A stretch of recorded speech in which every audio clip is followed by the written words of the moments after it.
जय हिंद। स्वागत है आपका एक और नए धमाकेदार वीडियो में।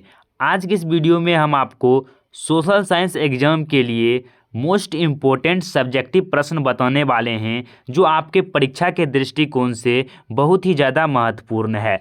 और आपको इन सभी प्रश्नों को परीक्षा देने से पहले एक बार ज़रूर देखकर जाना चाहिए, क्योंकि इसका आपके पेपर में आने की अधिक संभावना है। तो चलिए आपको अच्छे तरीके से सभी प्रश्नों को एक्सप्लेन करके समझा देते हैं। तो इसमें आपका जो पहला प्रश्न है कि खनिज कितने प्रकार के होते हैं, प्रत्येक का उदाहरण परिचय दीजिए।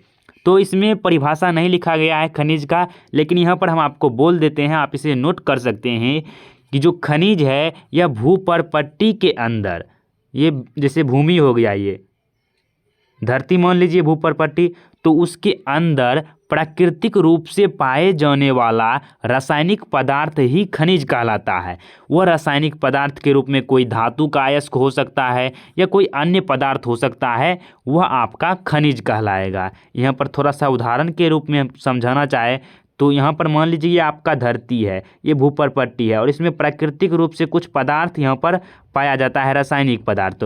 तो इसी पदार्थ को जो है ना खनिज नाम दिया गया है। और इसमें प्राकृतिक के द्वारा ही है, इसमें मानव का कोई हाथ नहीं है, प्राकृतिक के द्वारा स्वतः ही यहाँ पर वो चीज़ जो है ना अंदर में दबा हुआ है, उसी को हम लोग खनिज कहेंगे। उसके बाद देखिए नेक्स्ट प्रश्न है, इसके बाद हमें आप क्या लिखना है, तो इसके बाद हमें लिखना है यहाँ पर कि जो सामान्यतः खनिज जो है उनको दो वर्गों में बांटा जाता है। कौन कौन वर्ग में? एक होता है धात्विक खनिज और दूसरा होता है अधात्विक खनिज। फिर धात्विक खनिज को हम अन्य भागों में बांटेंगे और अधात्विक खनिज को अन्य भागों में बांट कर लिख देंगे, तो इस प्रश्नों का उत्तर जो है ना कंप्लीट हो जाएगा। तो यहाँ पर हम लिख सकते हैं, पहले धात्विक खनिज लिखना है हमें। तो जो धात्विक खनिज है, तो ऐसे खनिज में धातु मौजूद होते हैं। वैसा खनिज जिसमें धातु की मात्रा अधिक होती है वह धात्विक खनिज कहलाता है। ये धातु किसी न किसी धातु के साथ मिले होते हैं, जैसे लौह अयस्क हो गया, तांबा हो गया, निकेल हो गया, ये सभी धात्विक खनिज है क्योंकि ये सभी धातु के रूप हैं। और जबकि धातु की उपस्थिति के आधार पर धात्विक खनिज को दो उपभागों में बांटा जाता है, एक लोहयुक्त खनिज और दूसरा अलोहयुक्त खनिज। तो यहाँ पर आप बोल सकते हैं कि जो लोहयुक्त खनिज है उसमें धातु में लोहा के अंश अधिक होते हैं। वैसा खनिज जिसमें लोहा का अंश अधिक होता है वह लोहयुक्त धातु कहलाता है। उसके बाद जैसे हो गया लोहा, लोह अयस्क हो गया, मैग्नीज हो गया, निकेल हो गया, टंगस्टन, इन सभी में लोहा धातु की प्रचुरता होती है, जिस कारण से इसे लोहयुक्त धातु कहते हैं और ये एक धात्विक खनिज का उदाहरण है। उसके बाद जो अलोह धातु में लोहा के अंश बहुत कम होते हैं। जो अलोहयुक्त धातु होते हैं उसमें लोहा के बहुत कम अंश होते हैं, जैसे हो गया सोना, चांदी, बॉक्साइट, टीन, तांबा आदि। उसके बाद अब आता है अधात्विक खनिज। तो अधात्विक खनिज क्या है? तो नाम से ही स्पष्ट है कि वैसा खनिज होना चाहिए जिसमें धातु की मात्रा नहीं होती है, वह अधात्विक खनिज कहलाता है। ऐसे खनिजों में धातु नहीं होते हैं, जैसे हो गया चूना पत्थर, डोलामाइट, अभ्रक, जिप्सम इत्यादि। जीवाश्म की उपस्थिति के आधार पर अधात्विक खनिज भी दो भागों में बांटा जाता है। जिस जीवाश्म के आधार पर इन्हें भी हम लोग दो भागों में बांट सकते हैं, एक कार्बनिक खनिज, दूसरा अकार्बनिक खनिज। तो जो कार्बनिक खनिज है, तो ये ऐसे खनिज का निर्माण भूगर्भ में प्राणी एवं पेड़ पौधे के दबने से होता है। कोई पेड़ पौधा, जीव जंतु धरती के अंदर किसी आपदा में दब जाते हैं तो वही जो है ना कार्बनिक खनिज का निर्माण करते हैं। जैसे कोयला हो गया, आप जानते होंगे कि हजारों वर्षों के जो है ना हजारों वर्षों लगता है कोयला के निर्माण में, पेट्रोलियम के निर्माण में। जब कोई पेड़ पौधा, जीव जंतु भूमि के अंदर दब जाते हैं तो अत्यधिक ताप दाब के कारण जो है वह कोयला का रूप ले लेता है। उसके बाद लिखना है आपको अकार्बनिक खनिज। तो ऐसे खनिजों में जीवाश्म की मात्रा नहीं होती है, जैसे अभ्रक, ग्रेफाइट, इसमें जीवाश्म की मात्रा नहीं होती है। और जाके कार्बनिक खनिज होते हैं ऐसे खनिज जो प्राणी एवं पेड़ पौधे के दबने से प्राप्त होता है। तो इस तरह से आपको इसका आंसर लिखना था। उसके बाद चलिए नेक्स्ट प्रश्न की ओर चलते हैं। तो उसके बाद दूसरा जो प्रश्न है ये मोस्ट इंपॉर्टेंट है, ये पूछा गया है बहुत बार कि कोयले का वर्गीकरण उनकी विशेषताओं के आधार पर आपको स्पष्ट करना है। तो इस प्रश्नों को आप समझ जाइए कि किस तरह से आपको लिखना है, क्योंकि इसे लिखने में भी आपको होशियारी दिखाना है, तभी आप अच्छे अंक प्राप्त कर सकते हैं। तो कार्बन की मात्रा के आधार पर कोयले को 4 वर्गों में रखा गया है। एंथ्रासाइट हो गया, उसके बाद नेक्स्ट बताते हैं आपको, यहाँ पर देखिए बिटुमिनस हो गया, नाम में थोड़ा सा आपको लगेगा अलग, उसका लिग्नाइट पीट हो गया। एंथ्रासाइट, बिटुमिनस हो गया, लिग्नाइट हो गया और पीट हो गया। इसमें ऑब्जेक्टिव प्रश्न भी 2-3 क्लियर हो जाएगा इस वीडियो के बाद, क्योंकि इससे ऑब्जेक्टिव भी पूछा ही जाता है। जो एंथ्रासाइट है यह सर्वोच्च कोटि का कोयला होता है, जिसमें कार्बन की मात्रा 90% तक पाई जाती है। जलने पर धुआं नहीं देता है और कुछ देर ऊष्मा देता है, मतलब बहुत अधिक देर तक ऊष्मा देगा और धुआं तो बिल्कुल ही नहीं देगा। इसमें 90% कार्बन होता है। इसे कोकिंग कोयला भी कहा जाता है। कोकिंग कोयला, इसे धातु गलाने में प्रयोग किया जाता है।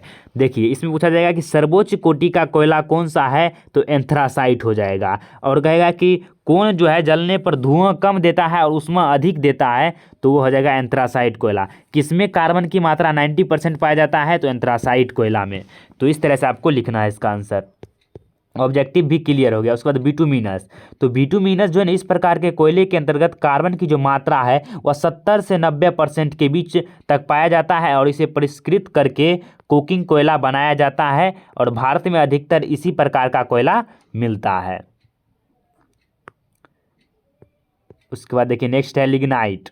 तो जो लिग्नाइट कोयला होता है यह निम्न कोटि का कोयला होता है, जिसमें 30% से 70% तक कार्बन पाया जाता है। इसमें ऊष्मा कम और धुआं अधिक होता है। इसे भूरा कोयला भी कहते हैं। इसमें धुआं अधिक होगा, ऊष्मा कम होगा, क्योंकि इसमें 30 से 70% तक ही कार्बन पाए जाते हैं। ये प्रतिशत आपको ध्यान में रखना है। पीट है तो इसमें कार्बन की मात्रा 30% से भी कम पाया जाता है। इस प्रकार इस कोयले का जो है ना पूर्व के दलदली भागों में यह मिलता है। तो इस तरह से आपको इसका आंसर लिखना था। उसके बाद चलिए नेक्स्ट प्रश्न की ओर चलते हैं। तीसरा जो प्रश्न है कि मकई उत्पादन हेतु मुख्य भौगोलिक दशाओं का वर्णन करना है। मतलब मक्का का अगर हमें उत्पादन करना है तो किन किन भौतिक दशाओं का हमें ध्यान रखना होगा। तो मक्का एक मोटा अनाज है जो मनुष्य के भोजन एवं पशुओं के चारे के रूप में प्रयोग होता है। इसके उत्पादन के लिए निम्नलिखित भौगोलिक दशाओं की आवश्यकता होती है। कौन कौन से हो गए, तो इसका तापमान, वर्षा, मिट्टी, ये 3 पॉइंट भी लिख दीजिएगा तो बहुत काफ़ी हो जाएगा आपके लिए। तो इसमें आपको लिखना है तापमान। तो इस मक्का के उत्पादन के लिए किसी भी स्थान का जो तापमान है वह 21 डिग्री से लेकर 27 डिग्री तक होना चाहिए। उसका इसके लिए वर्षा जो है ना 75 सेंटीमीटर इसका लिए वर्षा होना चाहिए। उसके बाद मिट्टी कैसा होना चाहिए, तो मिट्टी जलोढ़। इन सब के अलावा कुशल श्रमिकों की आवश्यकता इसमें होती है। इसमें मेहनत बहुत ज़्यादा लगता है मक्के की खेती की में। उसके बाद नेक्स्ट प्रश्न है आपका कि कपास की खेती के लिए उपयुक्त दशाओं और उत्पादक क्षेत्रों का वर्णन करें। देखिए इसमें जो है ना आता ही प्रश्न है कि किसी के भौगोलिक दशाओं का वर्णन करने के लिए, जैसे कपास हो गया, मकई हो गया, धान हो गया, आपको तैयार कर लेना ही है। तो इसमें कपास का दूसरा है कि कपास की खेती के लिए उपयुक्त दशाओं और उत्पादक क्षेत्रों का वर्णन करें। तो इसका भी आपको आंसर कुछ इस प्रकार से लिखना है कि कपास की खेती के लिए निम्नलिखित दशाएं की आवश्यकता होती है। निम्नलिखित दशाएं उपयुक्त मानी जाती है। पहला है उच्च तापमान। इस कपास की खेती के लिए उच्च तापमान की आवश्यकता होती है, लगभग 21 डिग्री सेल्सियस से 30 डिग्री सेल्सियस के बीच। उसके बाद नेक्स्ट है तेज धूप में रेशे चमकदार, मजबूत और साफ निकलते हैं।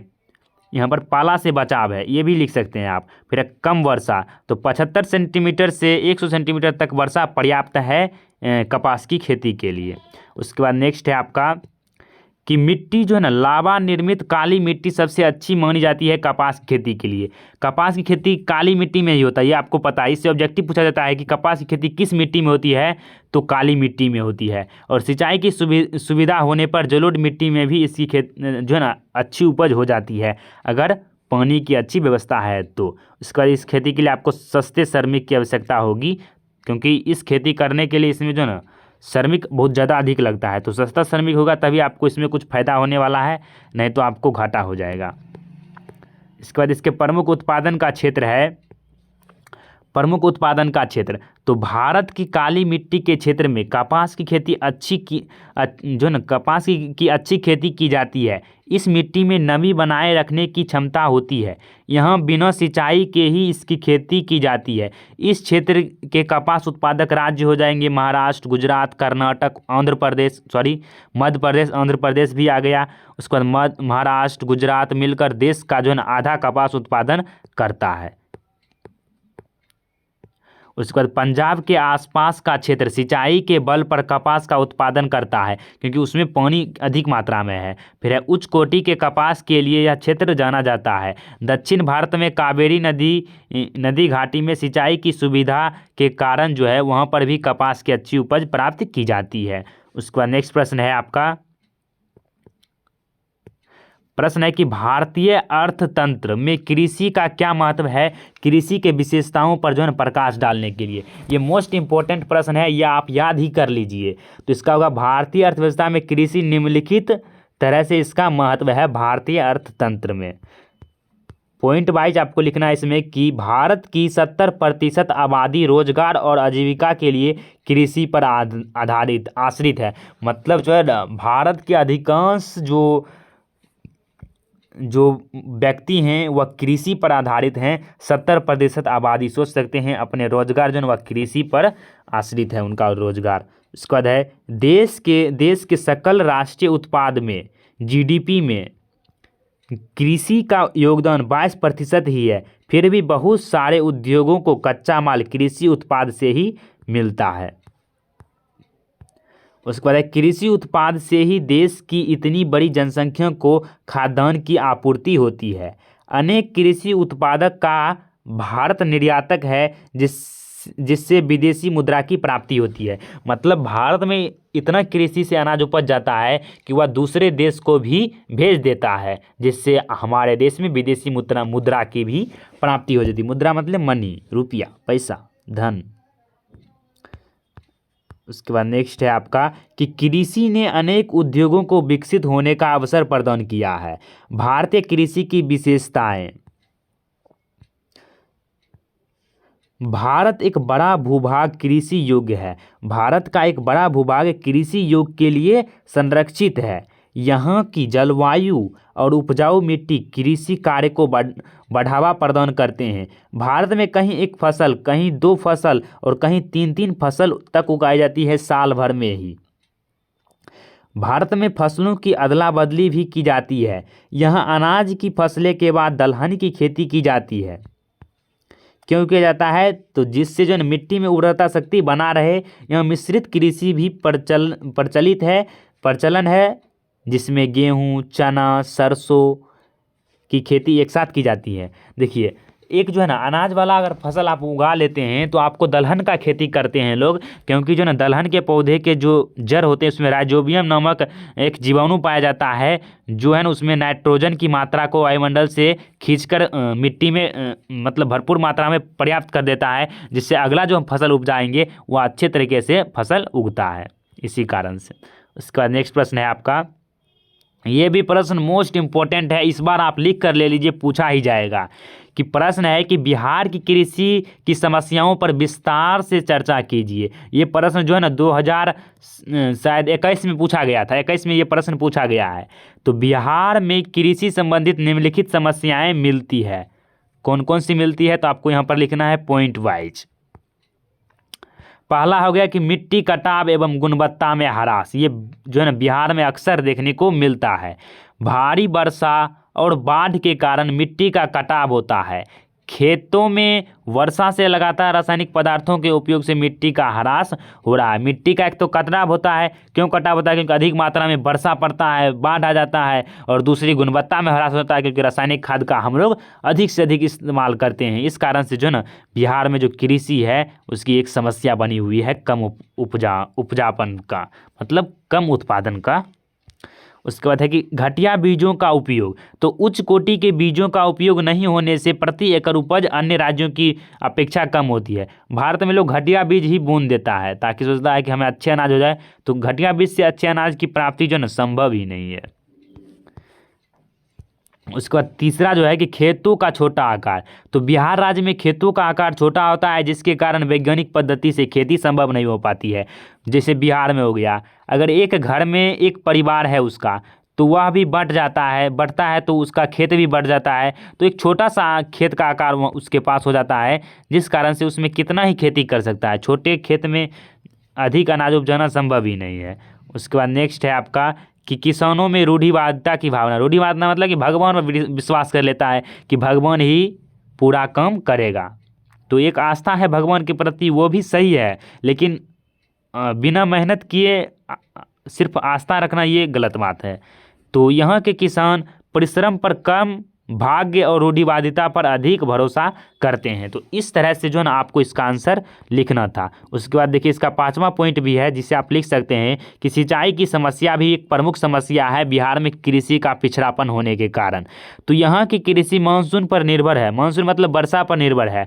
बाढ़ और सुखाड़ यहाँ की नीति है। यहाँ खेती की गई भूमि के 46% भूमि पर सिंचाई की व्यवस्था हो पाती है, बाकी बात जो है ना 54% पर हो ही नहीं पाता है। शेष भूमि पर सिंचाई की व्यवस्था नहीं है। उपयुक्त समस्याओं के अतिरिक्त और भी कई समस्याएं हैं, जैसे हो गया पूंजी का अभाव, हो गया पशुओं का दयनीय स्थिति, जनसंख्या बोझ, आर्थिक एवं सामाजिक समस्याएं, ये सभी जो है ना बिहार में कृषि की एक प्रमुख समस्या बनकर रह चुकी है।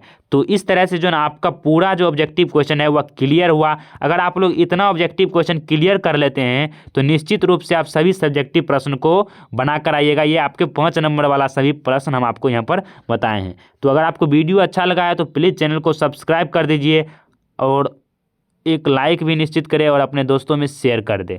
तो मिलते हैं नेक्स्ट वीडियो में, तब तक के लिए जय हिंद, जय भारत।